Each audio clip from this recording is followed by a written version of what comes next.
welcome to Sundays at 2. I know that we have a very interesting topic today, and I'm sure that you're anxious to meet Joe. Some of you have already talked to Joe Mengedoth, but we have a few little things to cover first. First of all, if your phones haven't been turned, thank you. If your phones haven't been turned off, would you please do that? Bathrooms are back around the corner, should it be needed. And this time, if you have a question, would you please ask for a microphone? And unlike what I've done, please use it so that everyone can hear your questions. And now, without further ado, I'd like to introduce Joseph Mengedoth. Joseph comes from the Richmond Federal Reserve, where he's an analyst and researcher dealing with employment, dealing with the employee status in the state of Virginia, particularly in Richmond and the surrounding areas, and he's going to cover it both for Richmond and our area. He's a graduate of our own Virginia Tech in economics, and has gone on for graduate studies at Georgia Southern University. He's also a registered certified economist. So without further ado, Joseph. Okay, thank you.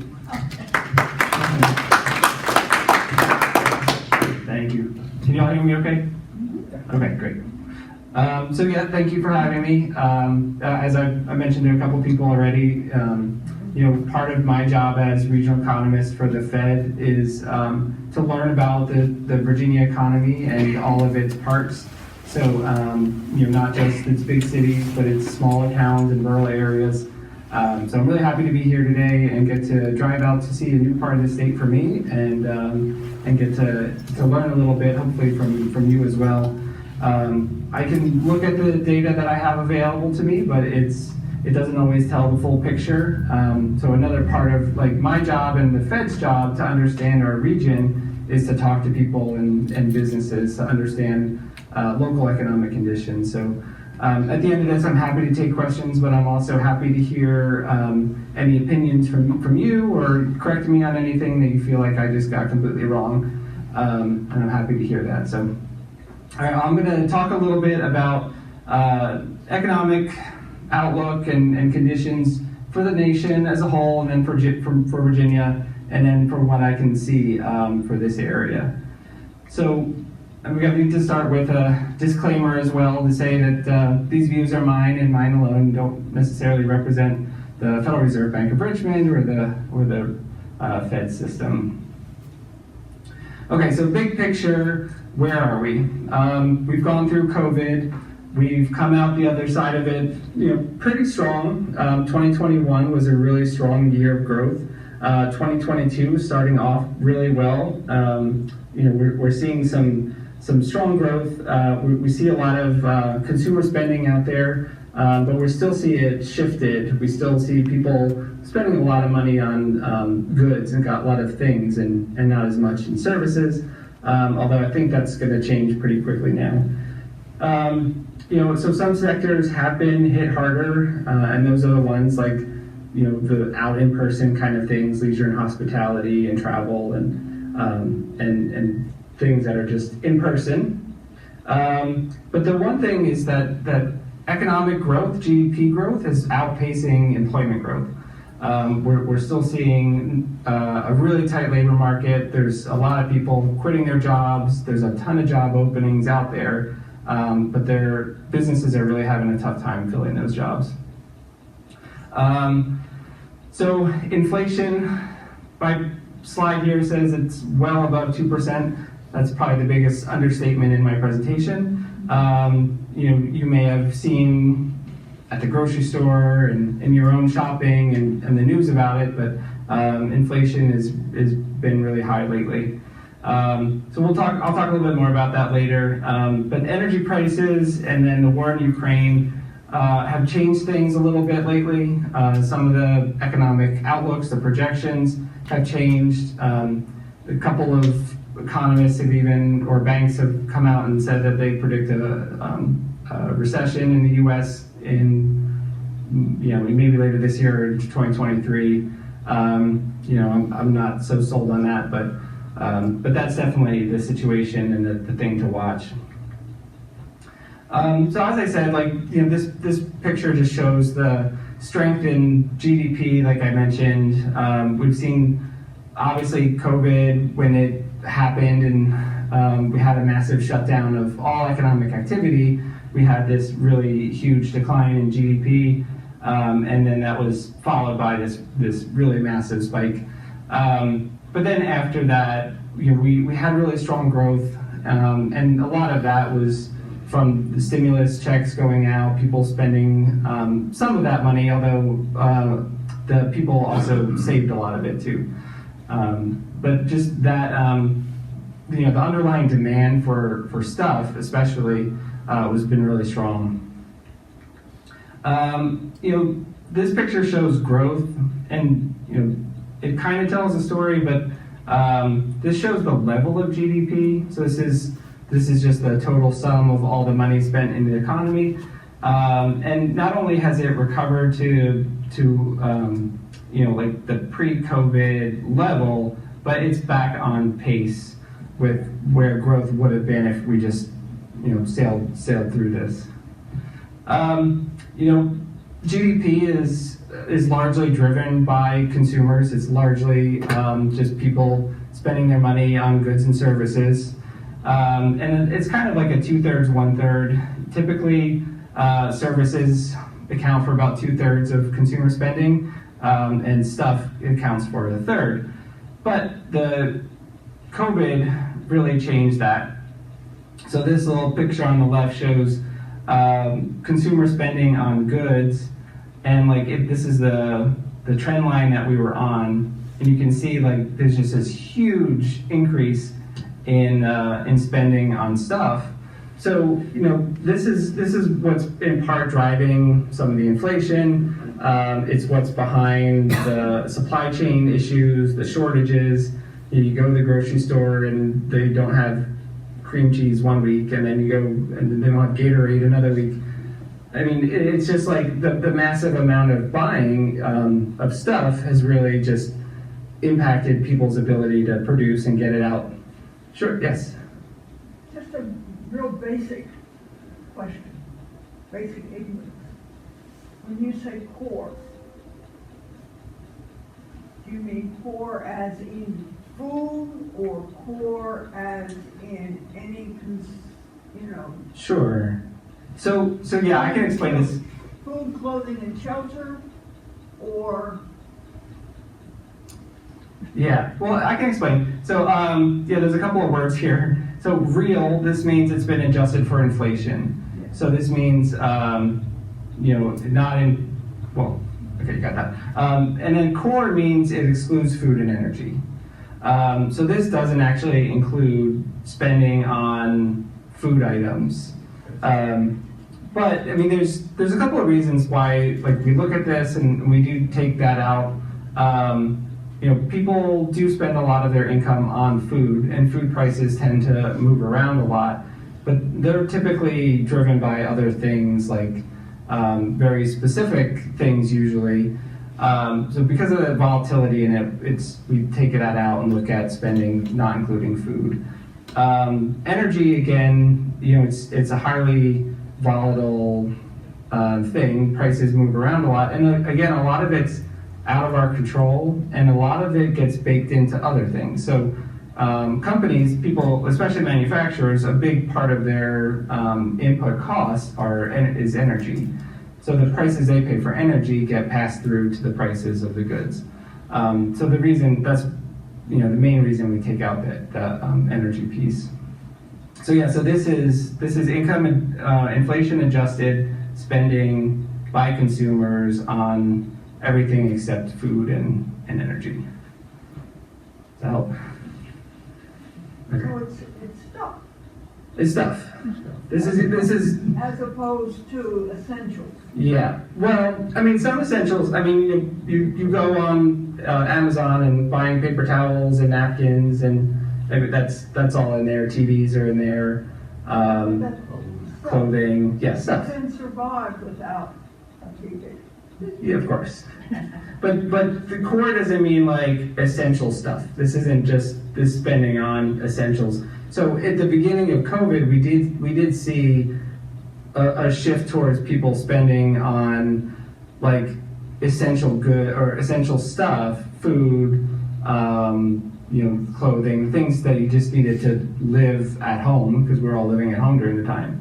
But then a lot of that shifted, so the more people spent time at their home, the more they realized that the home needed work, or they needed furniture, or they wanted to upgrade their housing or their situation at home. So people spent a lot of money on things for the home. I mean, home office furniture, sales were a ton in the beginning as well.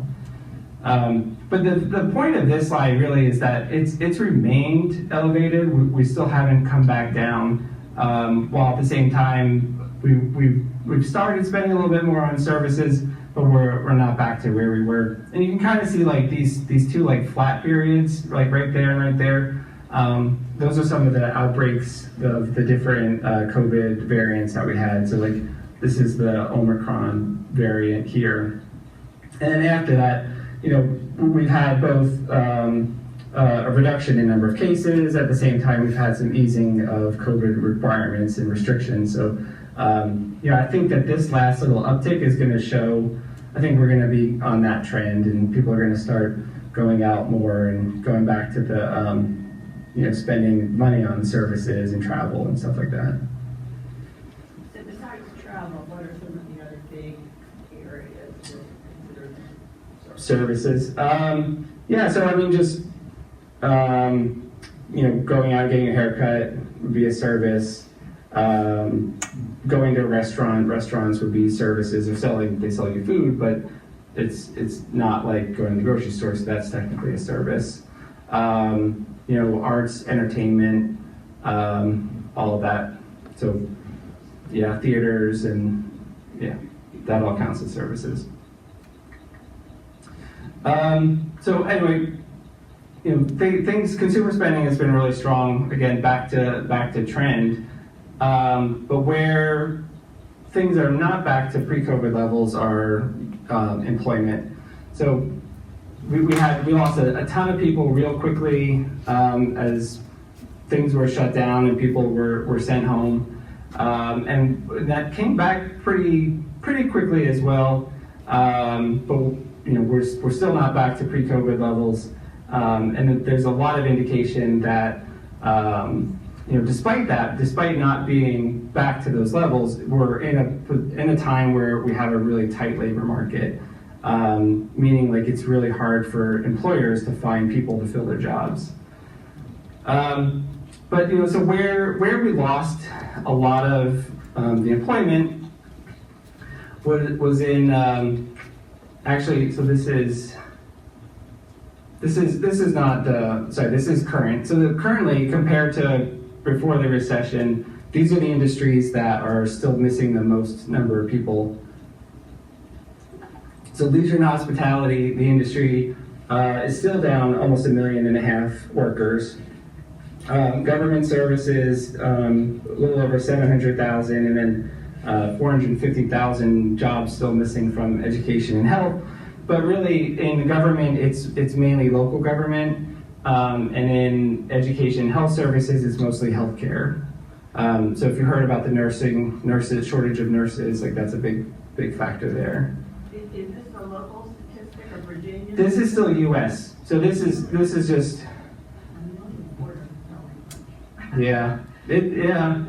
it's big. It's still a lot. Yeah. So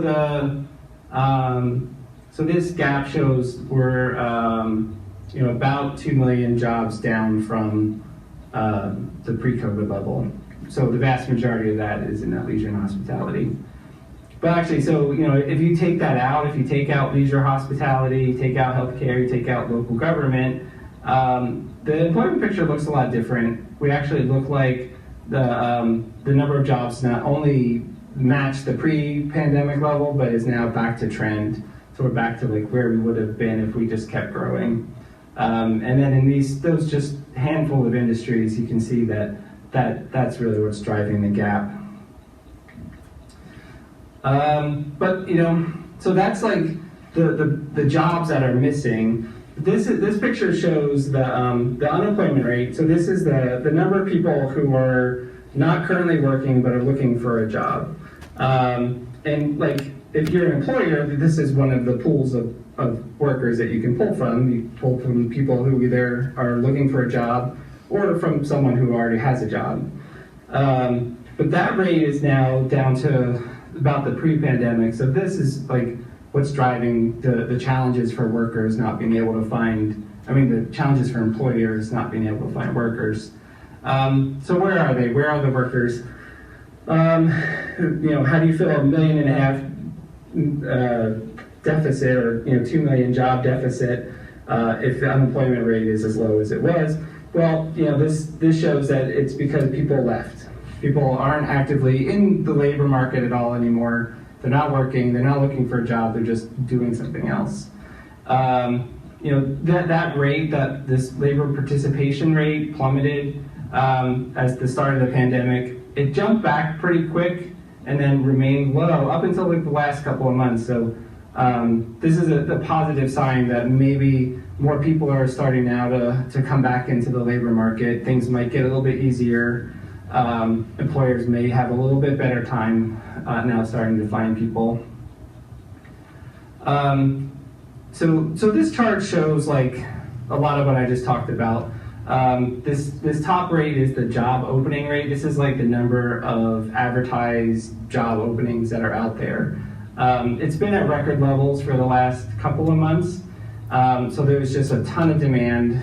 If you drive around, you probably see help wanted signs. And then these are particularly in like the leisure and hospitality and some like, services that like don't require a lot of education. They just require, somebody to be there. And they're really struggling to find people. This bottom rate shows the quits rate. This is the take the job and shove it rate. And that shows that like, again, this is at the US.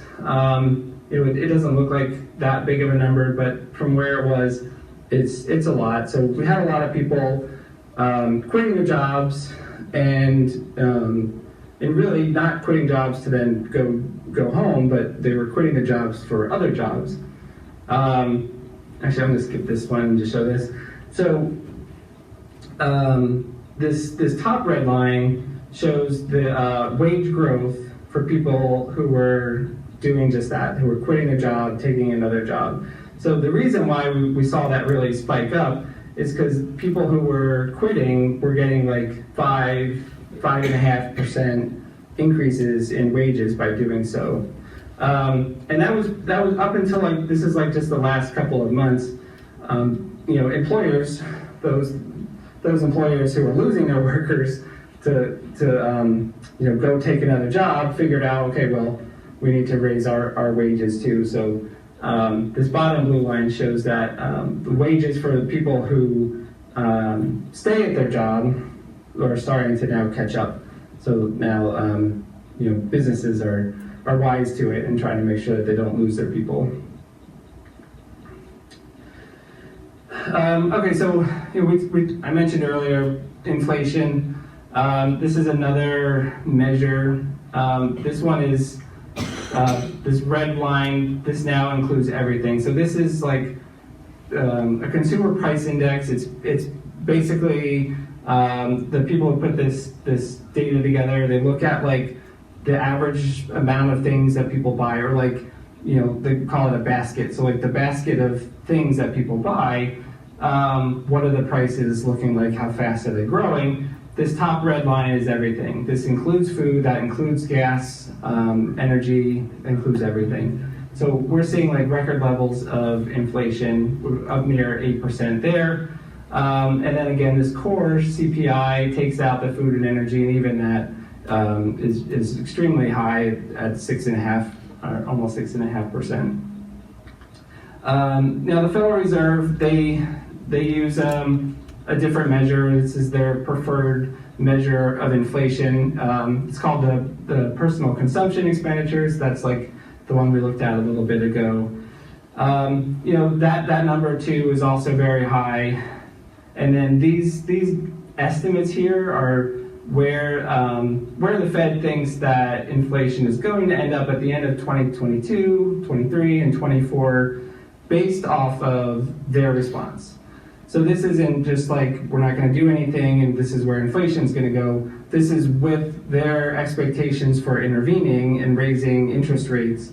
They think that inflation is going to start making its way back down in this year and then make its way back to a more normal rate over the long term.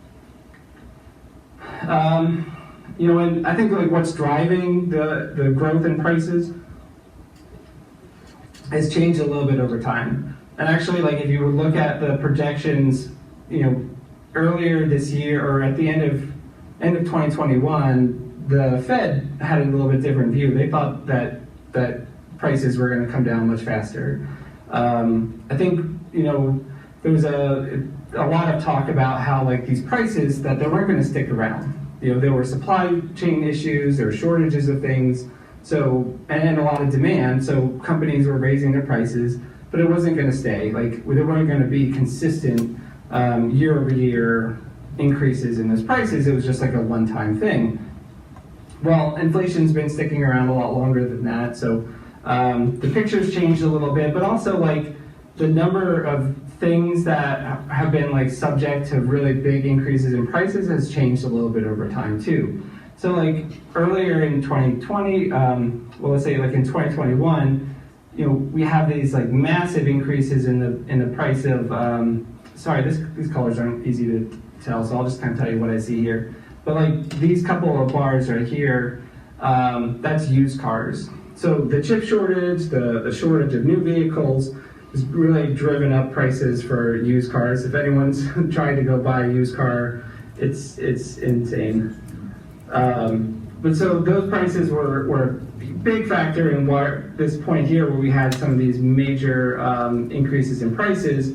But then like more recently, it's in this big blue bar, which is everything except for these other categories that we pulled out. So not including vehicles or rent. It's just everything else. So this is really showing. Actually, you can see here that some like air transportation and hotels had some decreases. I think again these are places that didn't see a lot of demand, so there are some lowering of prices for travel, but that's now I think going to turn around as well, especially because one of airlines' big cost is fuel as well, so they're going to raise prices if they're paying a lot for prices. So why does this matter? We look at the wage picture and we say, okay, people are doing well, people who don't change jobs, people who are switching jobs, both seeing growth in wages, but there's a lot of inflation out there. So when you adjust that, when you say, okay, what can people actually spend given that everything, like prices of everything has risen, well, this red line down here that's in like negative territory, this is real disposable personal income. So this is people's money after they pay taxes, how much money they have to go and buy things.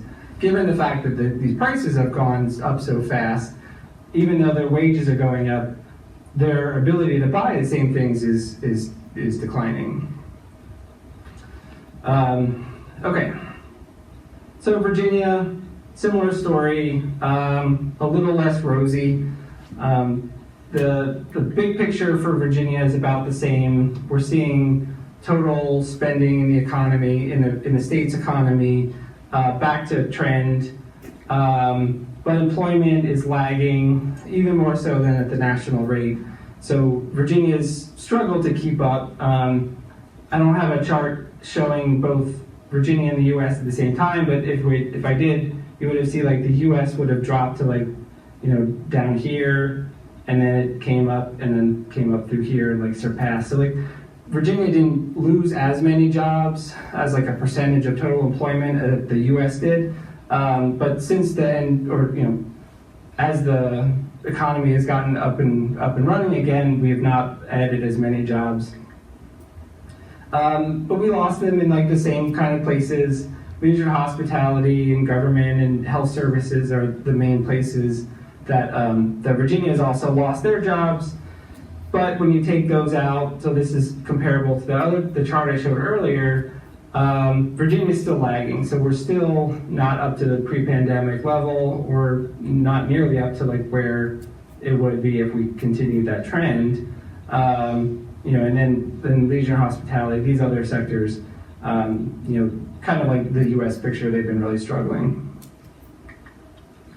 Unemployment rate, so Virginia historically has a lower unemployment rate than the United States. Virginia has a higher level of education. We're a more educated state than a lot of others, which tends to insulate us from downturns. And then we also have a lot of government spending, and being close to DC, we have federal employment. We have a lot of contractors who do business with the Fed, and that helps Virginia kind of make it through and not be as impacted on the negative turns. So here we see we've trended down. Unemployment rate has fallen in Virginia, just not quite as far or as fast as the U.S. But this is the quirky one. So labor force participation in Virginia has not gone back up, except for this last month or two of the data. Whereas in the U.S., we saw people returning to their jobs or returning to the labor market, fairly quickly, rebounding. And in Virginia, it's been the opposite. It's just been a constant decline. So we were talking about this at lunch, and we think that there's a couple of reasons for it. We've heard from employers, we've heard from people that it's hard to get childcare. So that's a barrier that keeps people out of the labor force. I think Virginia may be in a position where they did have more two income households where one family member could afford to not go back to work and stay home and take care of the kids and stuff. And I think that story helps to explain the fact that we've seen a lot of daycares close. We've seen a lot of we've seen a lot of the childcare go away. So there's some merit to that. So the northern neck, so where we are today, I'm sure you all are familiar with the term and with the counties. I had to do some searching to figure out what exactly the story is here. And it's really hard. The more rural you get, the worse the data become. So I'm going to talk through a little bit of what I see, but then I really hope to hear from you what of this just seems wrong.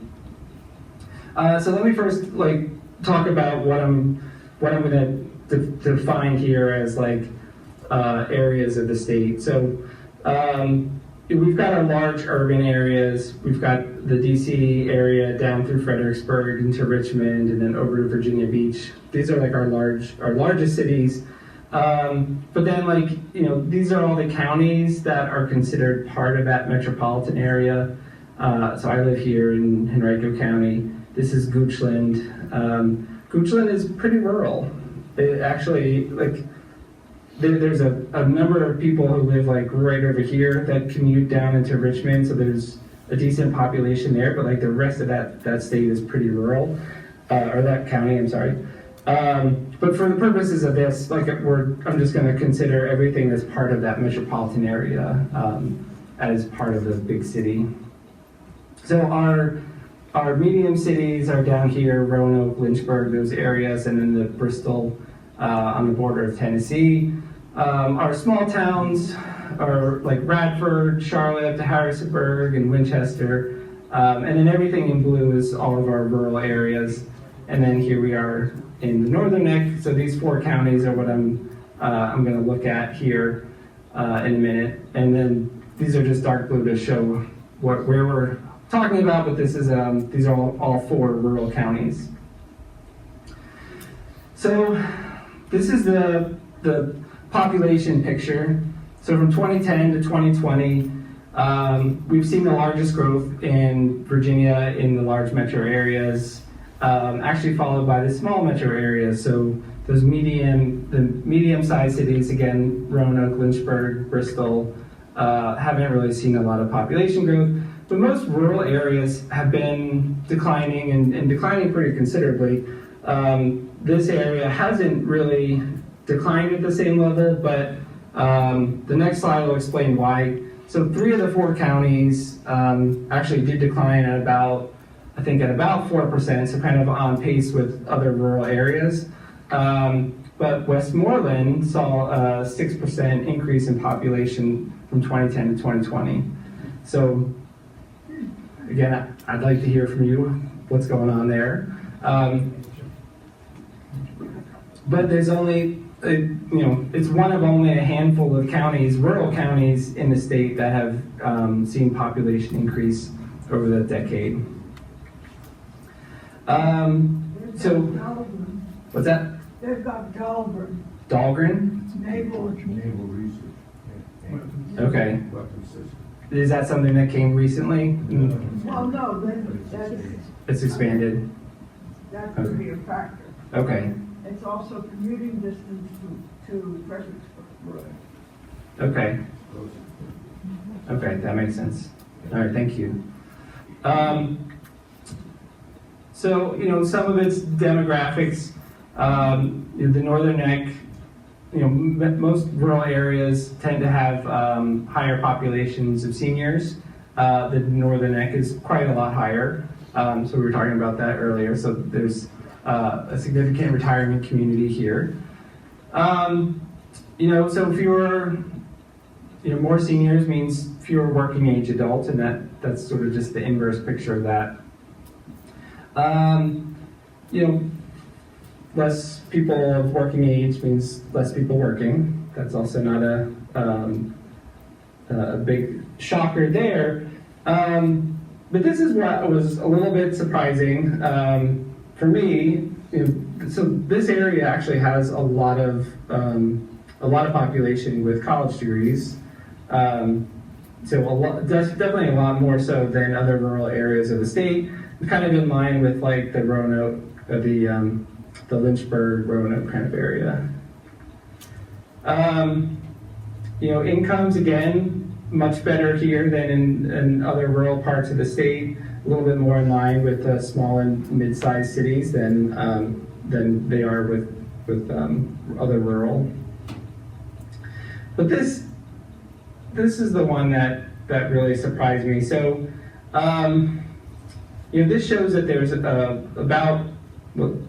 these 4 counties combined had a 7.5% unemployment rate. That just doesn't seem right. So I put up there that something seems fishy about this. So I dug in a little bit more, and this data is from the census. So Westmoreland was showing a 13% unemployment rate, and then this data is 2020. It includes data from 2016 to 2020. So I thought, okay, well, maybe there was a huge impact from COVID in this area. And I went back and looked at the 2019 data, and it looks just like this. So, what I really wanted to highlight here is that, even some of the best data, so this comes from the census, when we get into rural places, we get into these small population areas, the numbers are based off of a sample. So they talk to a small number of people and then try to guesstimate how much it accounts for at the whole county level. These are the errors. So this is basically saying that for the 16 to 19-year-old population, it was 30% unemployment, plus or minus another 30%. So it could be 0, it could be 60%. I mean, that's a little crazy. Same here. 20 to 24-year-olds, it could be 10%. It could be 40. So I don't think this picture really tells the story, and I don't think it really makes a lot of sense. And some other data, so this, now switching over, this data comes from the Bureau of Labor Statistics, and this is the survey of households. Again, it's a small sample, so it's based off of a limited number of responses, but this tells a very different picture. So this is the entire Ford County of the Northern Neck, and this shows that unemployment rate is down here at the pre-pandemic levels. And then that's at like, this is like 3.2, 3.4%, so nowhere near that 9%. So that just kind of gives me further evidence that that census number is just not to be believed. And then employment, according to that same survey, shows really strong increase in this area, well above pre-pandemic levels up until this last data point. Again, like I don't buy that.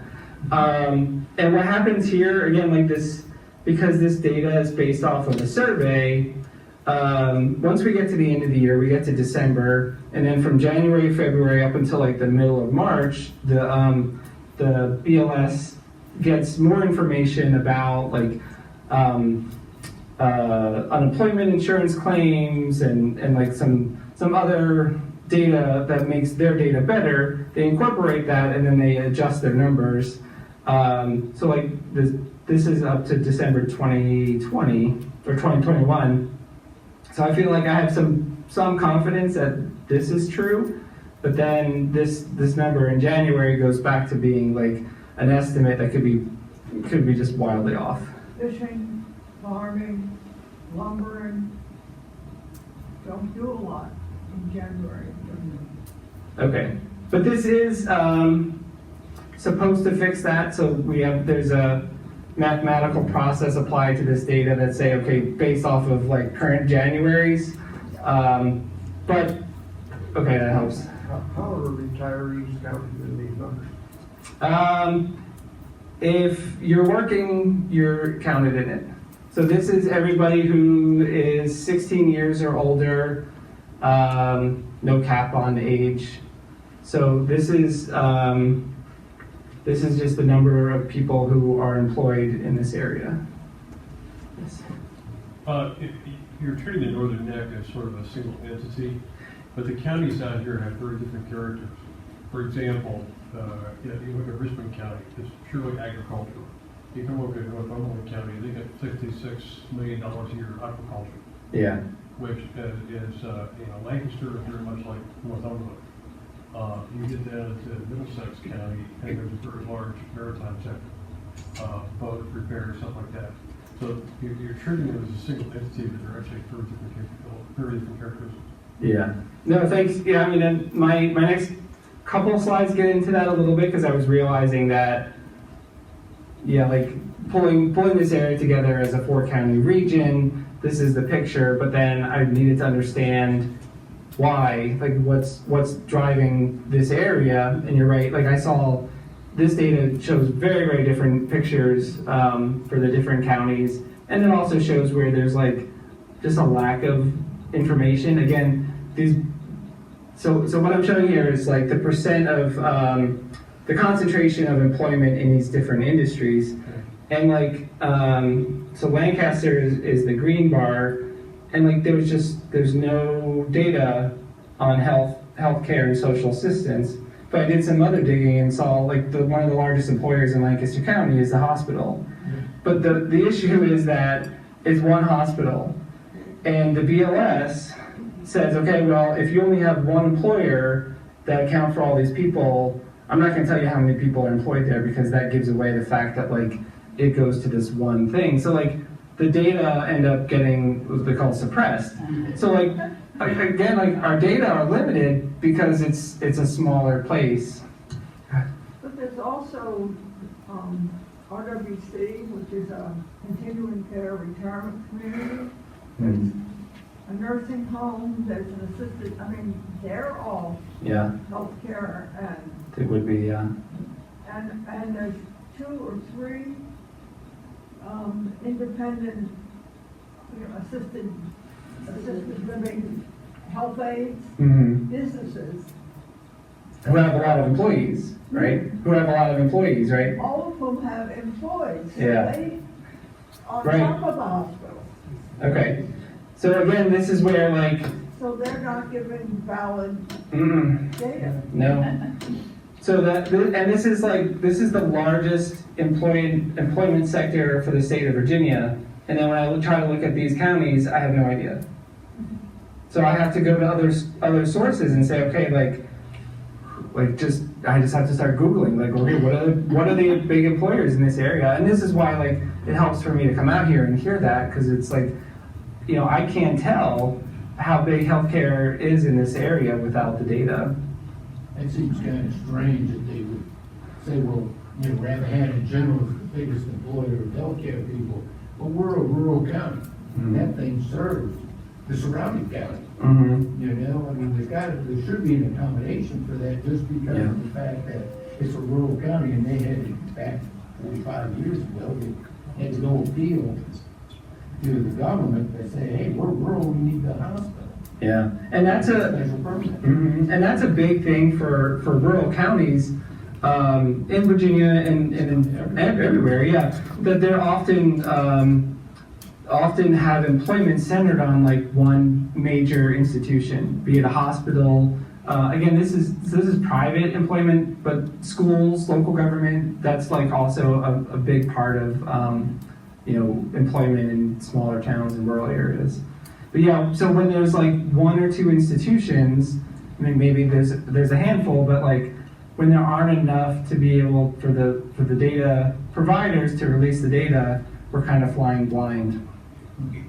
But then, like, you know, one of the other things I wanted to show is, like, again, professional business services, one of the biggest in Virginia, one of the highest places, or one of the biggest employers, industries with high income is, again, underrepresented in this area, but I have no idea for Northumberland County. But I see, like, a little bit higher reliance on healthcare, and accommodation in just a couple of the counties. But then getting to your point, you know, when we get into some of the smallest ones in Virginia, so like here's agriculture, fishing, so this is agri and aquaculture. You can see it's relatively small for Virginia and really big and important for this area, as is manufacturing. And I think the timber and the logging industry would be down in here, and you know, I didn't get a chance to figure out what some of the major manufacturers out here were, but I saw there's one of like trailer, like there's like truck trailer things. That was a big employer. I live in Northumberland County, and the big employer, well, Food Line is a major employer, Mhm. but also Mengedoth-The is the largest fishery in the lower 48 in tonnage cost. So, you know, they have a big manufacturing oil reduction. That is the information from that particular business. Yeah. That? Yeah, so that's a good point. So like the actual there's the actual fishing and, you know, and getting the trees cut down, and that's often in this agriculture fishing. But then like the very next stage of it, any kind of like processing or prepping, the milling, that all moves up into manufacturing. So that would explain why that would help explain why there's a lot of employment in up here in manufacturing. All right, so I mean, just to recap a little bit, and then we can take questions and talk about, because there's obviously a lot of things I didn't cover. But you know, my sense of just overall U.S. economic conditions, I think we're solid. We have the potential for continued growth. There's a couple of things that could really bring us down quickly, and that's persistent inflation, a new COVID variant that makes the economy shut down again. You know, anything that makes the supply chains worse, labor shortages, the situation in Russia, again, not only has some impacts on our ability to get stuff, but it's impacting energy costs, so it's kind of it's a big risk there. And then in the U.S. and in Virginia, we've seen employment come back decently. It's still behind, at least at the U.S. level. And we saw the Virginia numbers started to tick up a little bit. People starting to come back into the job market. And part of it, nobody wants inflation to stick around. But one of the things that higher prices does is makes people say, well, shoot, I got to go back to work. If I decided that I'm going to quit my job and live off of either one salary if I'm a 2-income home, or if we have a lot of money saved from the government stimulus, from those funds, I may stay out. But now, if that money is not going as far anymore, there may be more incentive for people to get back to work. That might be part of it, and it could just be, again, the COVID restrictions easing up, COVID cases easing up. People might have an easier time finding childcare now, and that might be bringing people back in. And then, the discussion we've had in the last couple of minutes has been enlightening for me, and this is why, the data that we have for our smaller towns in our rural areas is often limited, not available at all, or we're not so sure how much to actually believe it. And that's why it's important for us, the Fed, who we're responsible for. My bank's president goes to this meeting and says how his view of what his view of the national economy is, but also what's going on in his district.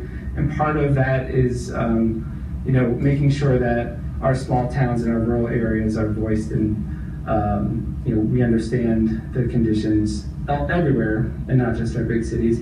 But it's hard, and then sometimes it's even harder than in rural areas. So with that, I'll stop. Take any questions.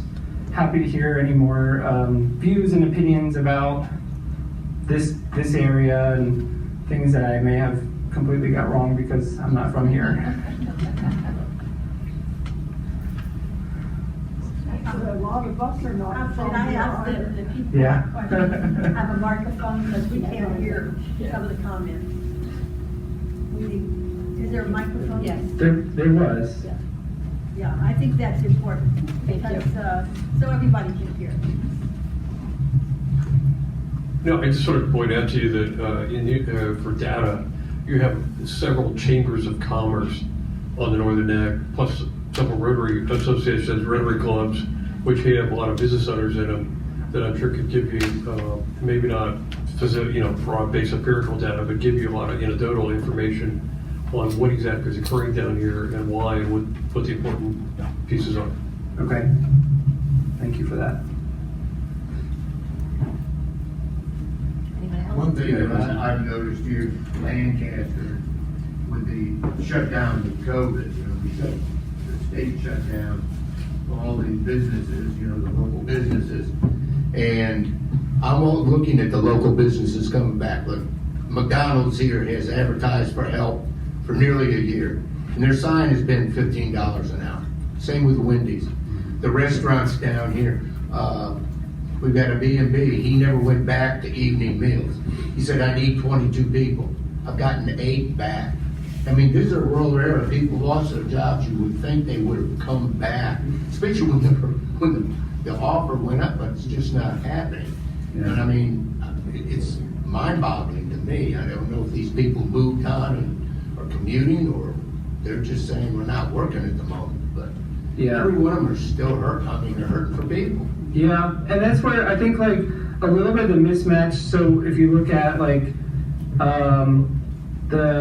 the payroll employment data, so this is coming from companies that have physical presence, and then there's the other survey is just where people are asked whether or not they're working or not, and the employment in those figures often look better than the payroll.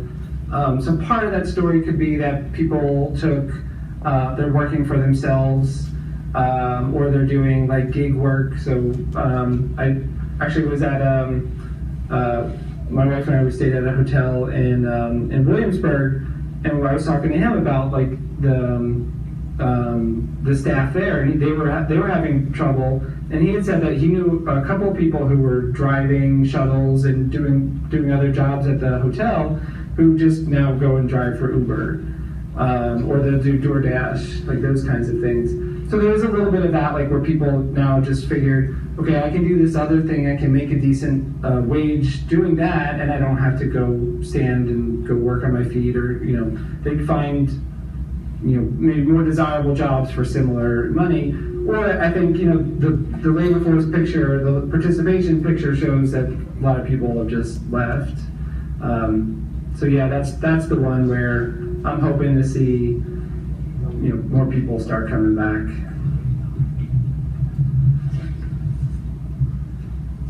I just want to when I look at this area is kind of unique, the northern neck is, because a lot of people come from Washington D.C. and New York, and they retire here because of the waterfront.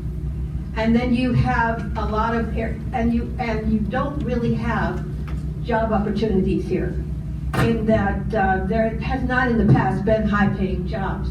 So you find, I'm working with students like from Northumberland High School, we give them scholarships to go to college. Most of them don't come back here because they can't find job opportunities in other areas. So I think that's one of the unique things. We have a service industry here, but for a young person with a college education, many of them feel like there's not that much opportunity here. Yeah. Yet we have a large group of people who are retired, who come with, good incomes, and they don't have to work. So is this area unique then in that? Well, I think in some respects, yeah, and I think that helps me understand some of these things, right? So, we have more seniors. They were people who have higher education levels, and they're coming with more money. So yeah, I think that helps me kind of put a story to these numbers. Whereas other rural parts of the state are dealing with some of the same issues, where like their young people leave, so their populations are declining. The kids are going off to get educated, or they finish high school and move off to somewhere else. So certainly that part, but that means that those places end up with higher shares of seniors as well. But they're not highly educated retirees who've relocated from somewhere. They're the people who were there, who made maybe lower than average incomes, and then just have remained. So yeah, that helps me understand. What else? So of course we hear day in and day out about the impact of fuel and energy costs. And so what does Richmond think about what is going to happen with those costs, and how are we going to, if we don't do anything going forward, what's the projection? Yeah, so I think I can only speak for my views of it, but the Fed has downgraded their forecast for growth. In December it was expected GDP would grow about 4% this year, and now it's like 2 point something. So I think a big part of that downgrade is to do with the persistence of inflation, and now that increasingly coming from energy and fuel prices. The Fed only has limited tools for to deal with things, and particularly it's through buying assets or changing the rate that banks can borrow money from. And the main part of that is to say, okay, well, we can impact demand. So if we increase the cost of money, then people will be less likely to go borrow money and go spend, and we would help maybe tame down demand, and that could bring down prices. Energy prices are largely set by foreign entities, and so I think on that, that's where monetary policy is a lot less effective, and we would need strong fiscal policy or international policy to step up. So I think that there's not too much the Fed can do. I think one of the things that they can do is that they can keep that, and they do like keep that stuff in mind when they are looking to set interest rates. I've heard it said that like, raising the interest rates is like taking a little wind out of the sails, but they want to make sure that they don't take too much out and then put the boat to a halt. And then, energy prices on their own are taking some wind out of the sails. So like, we've got to be careful that we don't raise rates too fast and bring everything to a halt. So I think that's really the only thing that the Fed can do is make sure that they don't overreact, or they keep in mind that there's this other factor that's gonna help you limit growth. Right, and I realize that you can't do anything about that in particular, but I was talking more about projection for what is likely to happen in that sector. Yeah, I mean, so that again, like that kind of goes back to maybe like that first picture and. The projection still, like knowing what's going on in the world and how the Fed expects to react, they're still predicting solid growth going forward. The Fed's not at this point forecasting a recession. So, and then at least not right now. I feel like when we were saying, Sonia was here just before the pandemic, and I'm sure everything she said was wrong because a couple months later everything shut down, right? So a couple months from now I could be completely wrong with everything I just said. So Just one last comment. The same gentleman, that business owner I was talking to, he's talking about because of people coming to him for work when he advertises, he's finding a whole different mindset among younger people. An example was he wanted a short order coat. Guy comes up and he says, I can give you 40. He says, I don't need 40. He says, I'll work for 24 hours. That's all I need, but that makes me happy. It's the income I want to be at. And well, he can't form business that because now he needs 2 or 3 short order coats to be able to accommodate. And that's part of the problem they're also finding. yeah. That's a real different mindset than what we're used to. Yeah, we and I'm glad that you said that, and I'll just add that that's not the first time we've heard something like that. We've kind of, the way we've talked about it is working to a number. So people will say, yeah, exactly that. They'll figure out, okay, I'm fine working this many hours, making this much money, and then after that, I'm gonna go fish. Like I'm gonna go enjoy my life, and that's all they want. So. Yeah, for an employer, that's really difficult, and for all the reasons you just said. So yeah. I think COVID changed people's attitude because you Yeah. realize that life can end very quickly and, things can change very quickly. And, being a short order cook isn't that attractive a job. So somebody, Yeah. it's a short-term employment type thing, so it depends on where they are in their life. But yeah, you're right, and I think you're absolutely right. And from an employer's perspective, who's never really dealt with that, they may look at it and be like, what? Like I'm offering you a full-time job, and you don't want it. Yeah, it's hard to. For maybe more professional technical jobs, telework is really an issue now. Yeah. Because people have learned they have spent the money to improve their home offices.